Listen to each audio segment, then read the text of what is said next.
Afternoon, Muttonistas. City, as you know, are in a run of 4 home games. We beat Brentford 2-1, a pretty disappointing 0-0 draw with Inter in midweek, but today it's the big one. Arsenal at home. Is it a must-win or is it a must-not-lose? I would say neither, but this might have a massive significance when it comes to the winner of the title at the end of the season. So, join me folks for a blockbuster of a game and a matchday vlog, and let's hope the game, in terms of City doing well, is a bit more glorious than today's weather.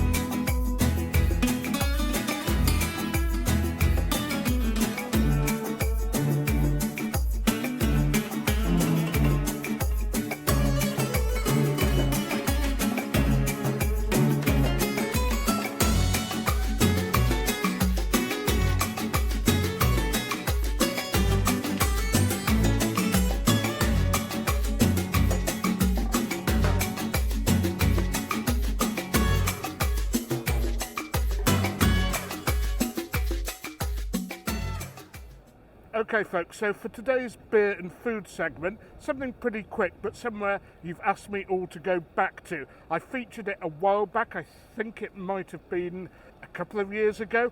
Bundabust, vegetarian, Indian and craft beer, ticks a lot of boxes for me. And if there's one food where you can do without meat, it's Indian.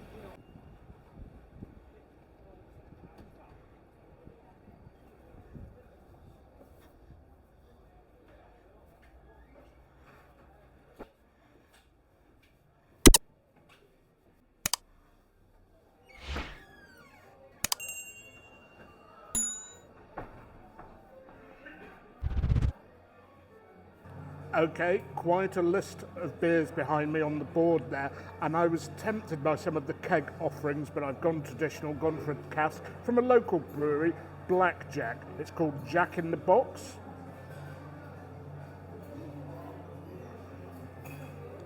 A blonde ale that's moderately generously hopped. I thought I'd like that with the slightly spicy food I'm ordering. I'm not one man on the spice.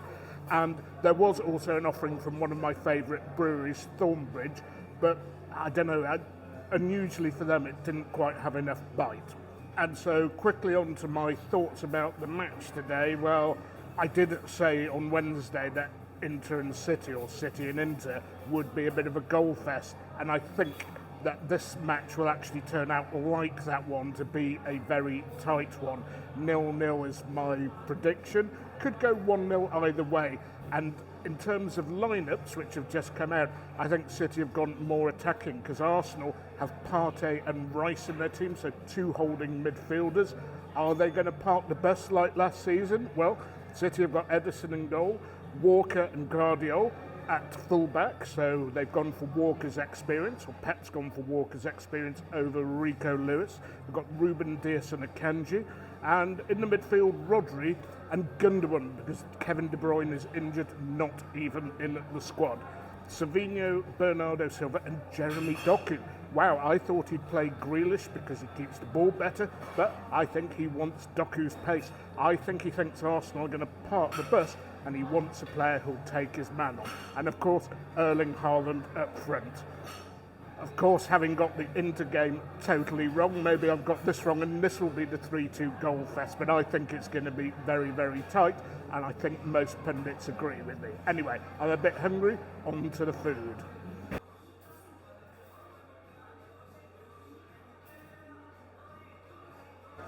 Right, Muttonistas, I had quite a heavy breakfast, so I've gone for sort of beery snack foods rather than a full meal. You can get curries and breads and stuff like that, of course all vegetarian, and some South Indian customers are indeed enjoying some of those dishes. But I've gone first of all for okra fries, a dish that's appearing on more and more menus. I'm not sure quite what they're coated in, usually gram flour. I didn't ask, I didn't have time to ask. And of course, the other dish, something that everybody knows about who goes for a curry in Britain, barges.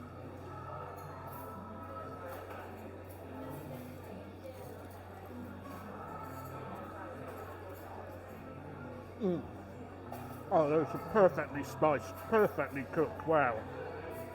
And it did come with a chutney dip, I think tamarind chutney, so let's give that a whirl.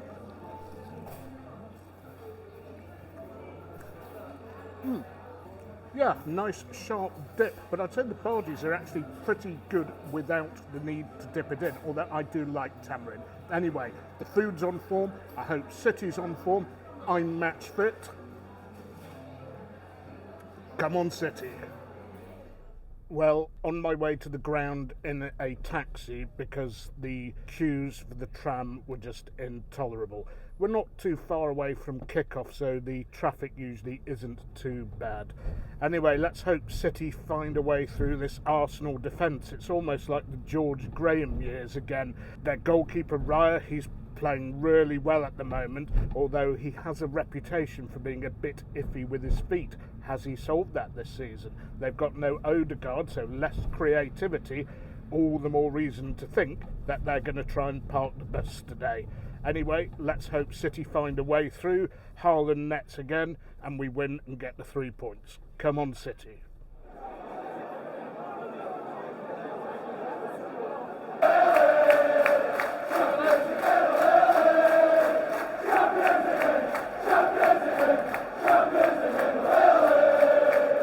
Well, I didn't see what happened there. I don't think anybody around me worked out what happened there straight from the kickoff. There we go.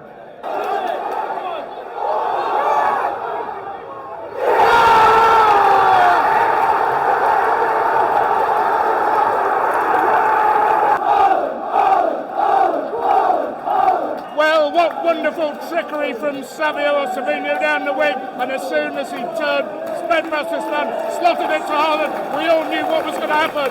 1-0 City.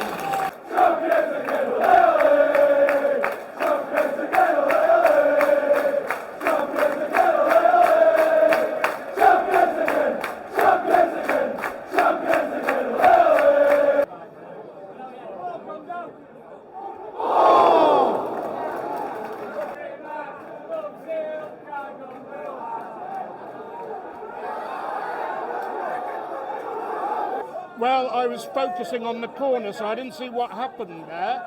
Rodri's gone down. They've been meeting out a bit of rough stuff of Arsenal, but no suggestion of any VAR check there. And of course, City have started really, really well. The way Savio spun Calafiori there, keep the pressure on City. If we can get another, that might be too much for them.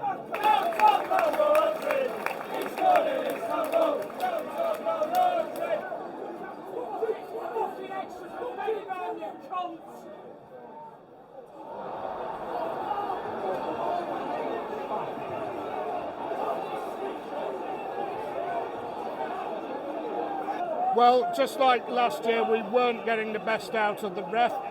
Arsenal committed a foul, in my opinion, got away with it, and then he gave a foul against City, and Walker had completely switched off, and the ball was launched past him, and he couldn't recover in time. It was a good finish, though. And of course, Rodri not being on, that is bad.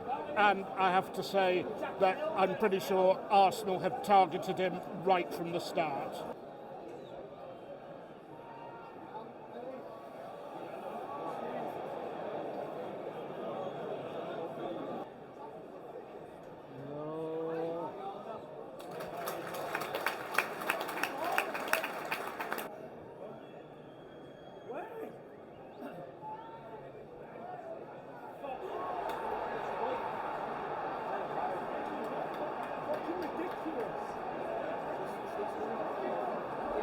Well, that was horrible on the stroke of half-time. Arsenal are good at set pieces, but I mean, the guy who coaches them is an ex-City man. We should have known what to expect.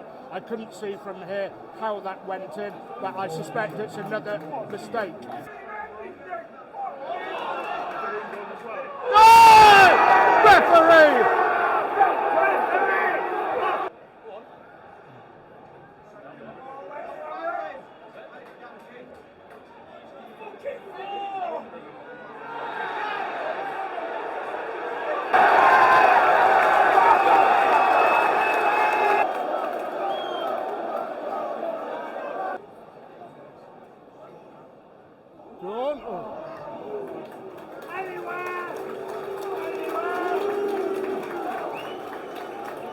Well, City won, Arsenal 2, and that was an eventful first half. Of course, I predicted a boring stalemate. It was anything but that.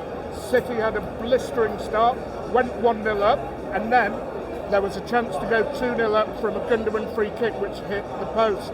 And then when Rodri got hurt and Kovacic came on, we lost our way a bit. Not any fault of Kovacic, but Walker was caught way out of position, hadn't tracked a run, and that allowed Calafiori space and time. He cut in and he did hit an absolute belter, I will give him that. Then it was a game of chess, both sides pressing hard, both sides losing possession as a result of the press, but then we did not cover the corner. I think Walker could have done better again now, and we hadn't watched what they do. All the players coming in, swarming the keeper, and then having a man lose the defender to head in. And it's usually the same guy, Gabriel. The sending off has kind of levelled things up a bit, and I think we might get something now out of this game. It's going to be like George Graham's Arsenal backs to the wall. They're a great defensive team, but we're a great attacking team. So I'm hoping that we can pull this around. And just to add a couple of things, I got my pint served very quickly today, even though it's a full raucous house. And Arsenal will have to cut down on some of the rough stuff. They have had a couple of yellow cards and of course that red card.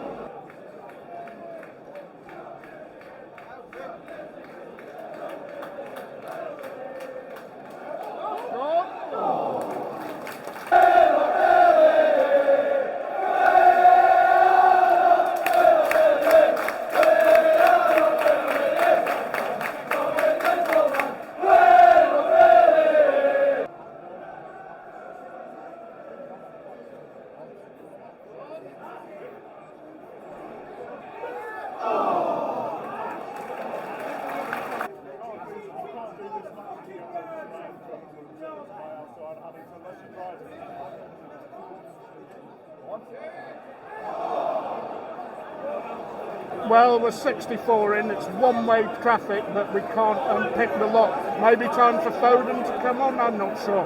But Arsenal are wasting time, big time, and they're getting away with it. The keeper hasn't been booked, he's just gone down like a sack of potatoes, and I fully predict he'll be feeling as fine as he was beforehand within a few minutes. And what a surprise, he's fine and dandy, and just wasting a bit more time over the kick.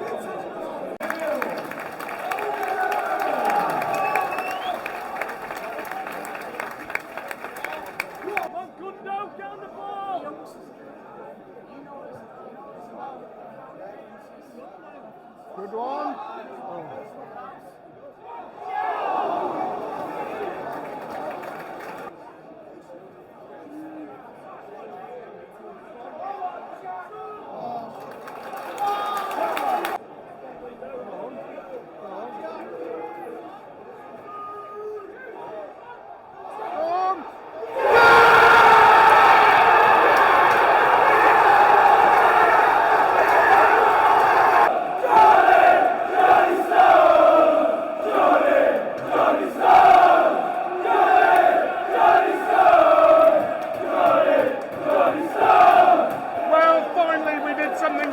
Too much slow play in front of the Arsenal defence, took a corner quickly, and Jack Grealish rifled the ball across. I couldn't see what happened, but it went into the back of the net, 2-2. And yes, Johnny Stone's the man of the moment. Champions again, champions again,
Oh well, Muttonista's back at the Monk, and I was considering going somewhere else for the post-match wrap, because I came here on Wednesday, and the casks, well, they're actually the same, unfortunately. They weren't quite to my taste, but they do have cask sundaes at £3.50. So I've gone for the Sonoma Pale by the Track Brewery, which I've had once before, funnily enough, near Bristol Temple Mead Station, without knowing it was actually a Manchester beer. Anyway, here we are, and a lot to discuss this time, unlike Wednesday. And I actually thought today's game would be the one that played out on Wednesday, and the Milan game would be a high scorer like today, so it shows you how much I know. And it is a tasty little brew, even though it's only 3.8%, and some of you, oh, that's water, that's piss, that is. Well, with bitters and pale ales, they don't have to be that strong. Having said that, I do prefer them to be a bit stronger, so I hope the next time I come in, there's a bit more of a range available. But for $3.50, well, I'll take it. So City really did start like a house on fire, and wasn't Savio brilliant the way he spun his man to put Haaland in? That's exactly what we need from our wide players, and I was so impressed with his performance generally in the first half. In fact, his general performances so far this season. And Erling Haaland, as always, when you put him in, he does the business. Even David Raya, the keeper in the best form anywhere, I think, at the moment, couldn't stop that. And then it looked as if we might go further ahead. Gundogan hitting the post, catching out Raya. That one was so close. I'm not sure, having looked at the footage, that Raya had it covered. And then something bad, the injury to Rodri. I'm not sure how bad that was. Something happened to him just after the kickoff, and I was adjusting my microphone, so I have no idea what it was. And then again, when the incident in the box which forced him to come off occurred, I was actually focusing on the corner that was about to be taken. So I think I read something on the BBC about a collision with Kai Havertz, not quite sure. I'm suspicious, given the dark and negative tactics from Arsenal throughout the game, that they were maybe targeting him. Not that Kovacic is a bad deputy at all. He's been playing it quite well, and at least we haven't suffered the calamitous run of losses that we did when Rodri was out of the team before. I really hope he's not out for too long, because that's the player we miss the most when injured. But we also missed Kevin De Bruyne as well. Not enough ingenuity going forward, because as soon as Rodri came off, we lost our way a bit. I have to say, Kyle Walker caught out of position. He did sort of get back to track his man, but nobody was picking up Calafiori, and okay, you don't often score from positions like that, but it was one hell of a strike. And so Arsenal came into the ascendancy. It became like a 50-50 game at that point. And the marking and the tactics at corners of Arsenal's was of concern to me. City were warned. There was a free header which was actually missed. I think it might have been by Gabriel again. And when the goal actually came, the keeper Ederson was crowded out. I don't know how you're supposed to resolve that, but I'm sure Guardiola will be having a look at that. And, of course, Kyle Walker. Maybe it was a bit harsh to go overboard about what he did for the first goal, but he certainly lost Gabriel for the second Arsenal goal. And there we were, stunned with a minute before half-time, wondering what was going to happen. And then an Arsenal player, Trossard, kicked the ball away. Arsenal have already had Declan Rice sent off for doing something similar, and here, I'm afraid Trossard did something very naughty. If you're going to use the dark arts of the game, you actually have to tailor it to the rules, so I think Arsenal need to rethink that. The second half was all one-way traffic. Arsenal couldn't get out. They were really parking the bus big time. But I think City played into their hands by not using the width of the pitch enough. It was all in front of the Arsenal defence. A couple of good strikes which went at or very close to the keeper, unfortunately, but I kept screaming out, overlap, use an extra man wide, use the width, get behind them, and it never seemed to happen. And we seemed to end up with centre-backs and Kovacic on the ball all the time, having to play the final ball or to shoot. Our wingers weren't able to beat their man, so maybe it was a good thing when Grealish came on because he often cuts inside. But the equaliser, when it came, it was actually a quick corner. The first time we did something quickly all game, we were slowing down again, just like against Inter, and we managed to play a quick corner. Grealish zipped the ball over. Couldn't see who got the shot in, but when it dropped to Johnny Stones, David Raya even got something on that, but it went in, and thankfully we managed to get the point, and it did actually feel like a win from where we were. So we lose our 100% record. To be honest, even a loss wouldn't have been terminal. We would have been 1 point behind Arsenal, level with Liverpool. So it's not going to decide anything, but those points could matter at the end. That equaliser, if we end up ahead of Arsenal by 3 or less points, will be absolutely critical. So I'm sure there'll be a lot of reflection on this from Pep Guardiola and his team, because I think, as it seems to be the case every season, we're not clicking into gear that early. We're playing reasonably well, but we're not actually fizzing the ball around, putting it to them. So I hope that leads to an improvement fairly soon, because we've got a lot of games coming up. So I'm going to love you and leave you again, Muttonistas. An exciting game, and thankfully we did get that point. We don't lose at home, or we very, very rarely lose at home. I think Brentford almost 2 years ago was the last time. Forthcoming vlogs, Watford at home in the Carabao Cup. I won't be going to Newcastle, I'm busy doing other things, but I will be in Bratislava for the Champions League. Until then, Muttonistas, please remember, as always, to keep liking, keep sharing, keep subscribing, and most of all, don't forget, you can't beat a bit of mutton.